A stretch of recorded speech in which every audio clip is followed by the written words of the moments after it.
What are your Father's Day plans? We're going to the Ticats home opener. We got the Father's Day pack, which includes great seats and a Tim Hortons Field Rewards card, so he can get a gift while we're there. That sounds like a great plan. How'd you get that? Just go to ticats.ca/Father's Day for all the details. From the Ticats Audio Network, this is Ticats Today with Steve Milton. It's Tuesday, June 4th. This is Ticats Today, and I'm Steve Milton. Now, as they worked on day 2 at practice today, the Ticats are into their regular season routine, with the starters getting most of the reps, but their backups also stepping in for some snaps. Head coach Scott Milanovic said he thought Bo Levi Mitchell and the rest of the offense were sharper today than they were on Monday, and that's understandable. Many of the offensive players saw no action on the weekend in Guelph and didn't play much in the second half of the first preseason game either, so there was a lack of crispness on Monday. Tuesday, though, was different, as the receivers ran great routes, and Mitchell, a couple of days away from returning to Calgary for the first time in an opposition uniform, was throwing tight spirals to the correct shoulders of his receivers, and Steve Dunbar Jr. looked especially fine. That's what they were looking for. Because this is the only time this year the team will fly commercial and not charter, the Ticats will head out even earlier than normal to Calgary, catching a flight tomorrow night instead of Thursday morning. That gives them a little extra time to adjust to the time change and to each other. And Calgary is a very tough place to win. We'll get to more of that later, but that's one of the reasons that they're going out even earlier than normal. Now, when Hamilton last was in Calgary, they prevailed 35-32, as we mentioned in Ticats Today on Monday, and that was their first win there in 18 years. A big part of that was Tim White, who looked good again today. In that game, he made a tremendous grab to set up the game-winning touchdown. He feels that getting that win is something that can be built upon, even though many of the current players weren't with the team then 2 years ago. Milanovic, meanwhile, thinks it's important to get off to a decent start, as does veteran defensive tackle Casey Sales, the only defensive lineman on the game roster who was here last year. Now, it's not the end of the world if they don't win, but hey, a win is a win. You can hear the entirety of those interviews in the news video section of ticats.ca, which is up there right now. Now, on that topic of winning in Calgary and getting off to a good start, not to be too cynical here, but one thing the Ticats need to change about their regular season routine that I mentioned at the top of this episode is getting off to a better start. Friday night in Calgary is game 1 of a very long schedule, so it's not a must-win, especially the way this team has shown it can finish in the year when it really has to the last 2 years.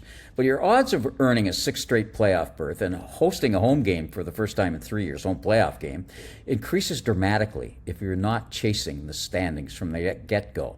And the Ticats have certainly had to do that, as I'm about to enumerate. Sorry, but there are some unavoidable numbers here. Facts, they're called. And we'll bring them to light. The kind of numbers that if you're counting through them at you about your own life, you'd be looking for a new financial advisor. For the sake of balance, we'll start with some positive figures. The Ticats won their opening game of the season in that magical year of 2019. That's the year that they went 15-3 and set the club record by far. And they beat Saskatchewan at Tim Hortons Field in game 1 that season. And that was only 3 years after they also won the first game of the year, this time on the road in 2016 against Toronto, then coached by, yes, Scott Milanovic. Feeling good so far? Well, unfortunately, here comes the fork in the road, and we're going to have to take it. Other than those two, the Ticats have not won their season's opener since, get something between your teeth so you can bite down on for this, 2003. So in the last 20 seasons, that's 20 seasons, they're 2-18 in game 1. Ouch. Double ouch. Ouch to the 4th degree. And in the 21st century, they've gone 1-0 just 4 times. The two beauties that we just cited and the Danny McManus teams of 2002 and 2004. This isn't a new development either. Even in some of their greatest decades, the Ticats haven't come out of the Game 1 blocks like Usain Bolt, and that's where one of the cliches in professional team sports come from. It's not how you start, it's how you finish. But a win in June gives you the same 2 points you can get for a win in October, so it's always advisable to have something in the bank. There's some bizarre math here you would never suspect, and the depth of which we rarely plumb. But, well, today I'm in a plumbing mood. Since the great home Grey Cup win of 1972, when John Barrow, Garney Henley, Chuck Ely, and Big Ange put the ball into range for Ian Sunter's famous field goal right at Hamilton's newly named Ivor Stadium, the Ticats have played 50 opening day games. A half century of opening day games since that game in 72. 50. And they've won 14. That's a calculator in my head, and it comes up with 28%. Now, because it's a different team, that's themselves and their opponents both being different teams, every year that number isn't really true math, but the accumulation of it is overwhelming. Football is a practice game. They work out 4 times for every meaningful game they play, and you are often defined for the next week by the other team, by the fans, and by yourselves, by how you do on the week before. A loss can always be motivational and instructional, but you can learn from winning too, and it makes you feel a whole lot better about yourself. It also makes you 2 points further up in the standings.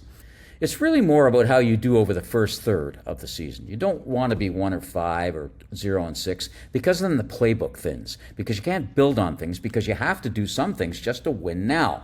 But it's easier to do well in the first third if you win the first one, isn't it? Or am I missing something here? I don't really think I am. So often in recent years, the Ticats have opened on the road and often in the West against a strong team. Calgary has made some changes this year. They're always well coached and managed, and they've really got something to prove. They made the playoffs last year, but they lost in the first round. And worse for them, the Ticats clinched their playoff berth with a win here over the Stamps meaning Tim Hortons Field, in Game 17 last year. As we mentioned, this will be the first time the Ticats return to McMahon Stadium with Bo Levi Mitchell as their quarterback.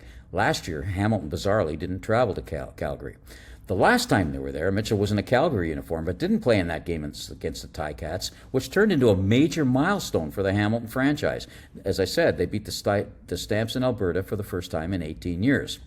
Tim White, who made the key catch in that comeback 35-32 win, was 10 years old the previous time that the Ticats won in McMahon Stadium. Richard Leonard, whose 2 interceptions, including a pick 6, helped turn that game around, he was 12 the time before that the Ticats won. And Friday's starting Canadian inside receiver, Keandre Smith, was 4. All 3 will be in the starting lineup on Friday. As often as they've started on the road, this is only the 5th time in Ticat history they've opened the year in Calgary. Now, if you've been following the theme here, you won't be surprised that they lost the previous 4 in 1998, 2007, 2015 in the Speedy Banks Grey Cup rematch, and in 2018. 2 of those 4, in 1998 and 2015, the margin of defeat was just a single point. And that's the thing with the Stampeders and the Ticats the past few years.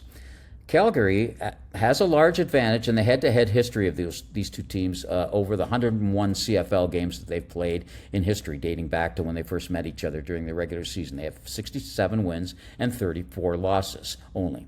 But going back to 2014, the year Tim Hortons Field opened, Calgary and Hamilton have played each other 16 times, with the Stamps, yes, winning the majority of them, a dozen of them. But in those 16 games, 12 have been decided in the last 3 minutes of the game, and 10 of those were by 7 points or fewer. 1 score, 1 pick, 1 run back, 1 fumble, 1 something from going the other way. So don't turn the ball over and try to create turnovers. And even though both teams have changed significantly since then, there's something that Ticats can draw upon from that win of a couple of years ago. They could have easily lost 2 years ago in that must-win October victory in Calgary, and showed some of the characteristics of many of their losses from earlier that year, failing to get a late stop, falling asleep on an onside kick, a few other things. But they did not fall short. Tim Waite talked today about how important that was, and how he'll be mentioning it to his teammates. That time, it was them that had that something, a couple of somethings that turned the game their way.